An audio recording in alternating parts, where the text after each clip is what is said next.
I think the real intention is to seize the oil reserve of Venezuela. Whatever the United States is doing to Venezuela and Mr. Maduro may happen to you, may happen to your country. We're not spending money. The oil companies are going to go in. They're going to spend money. We're going to take back the oil that, frankly, we should have taken back a long time ago. Explosions tears through the night sky as flames turn the Caribbean scene crimson. The world is shaken by America's outrageous military assault on Venezuela. The international community has erupted against the U.S. hegemony.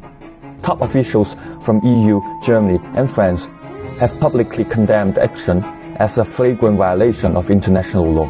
UK Prime Minister Starmer was quick to distance himself, stating that the UK was not involved in any way with the US actions against Venezuela.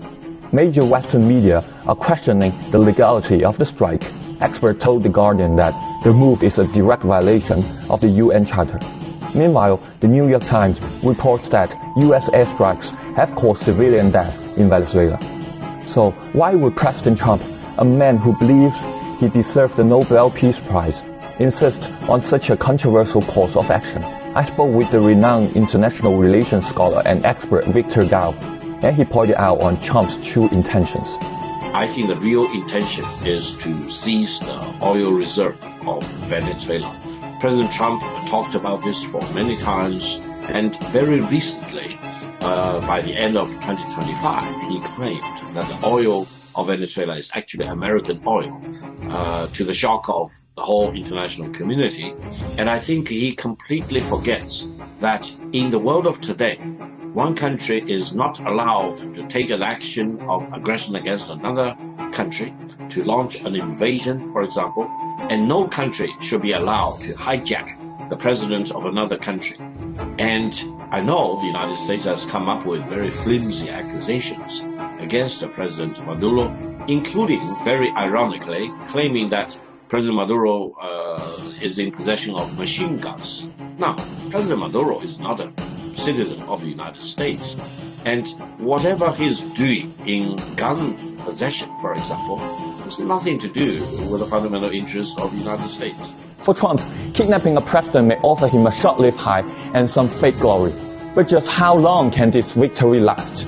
Seized oil field is by no means a license to print money. Most of Venezuela's refineries, pipelines, and oil wells are currently in a bad shape.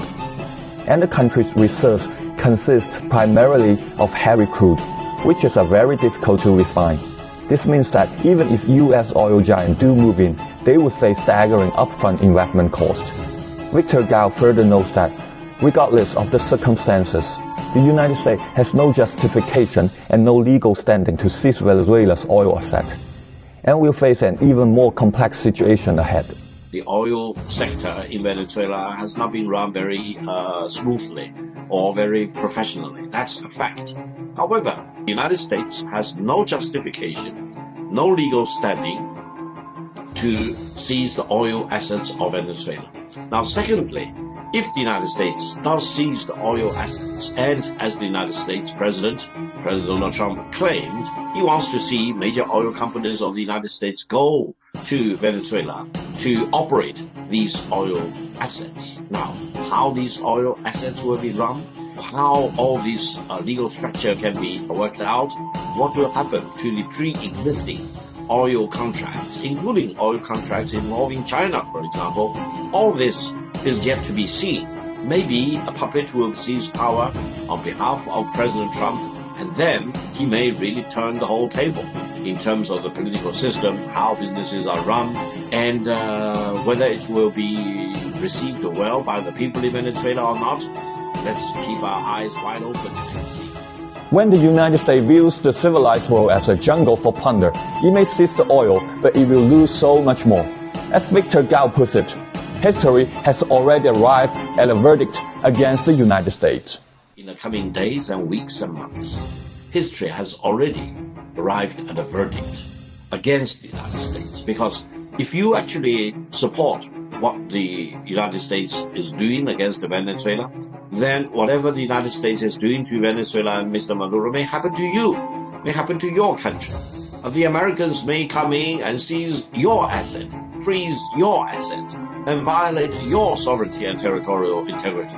In a civilized world, countries, regardless of your size and strength or weakness, should be fully treated as equals. And no big country or strong country should be allowed to dominate against other countries. If the United States really loses whatever there remains of the respect that the United States has accumulated over the past decades, it may be a very dark moment for the American people. It may be a very dark moment in the history of the United States. And it may be a very dangerous moment because it seems that the United States now even doesn't have that hypocrisy of claiming that they are the beacon at the top of the mountain. They probably just seem to enjoy having a free fall into the bottom of the law of the jungle.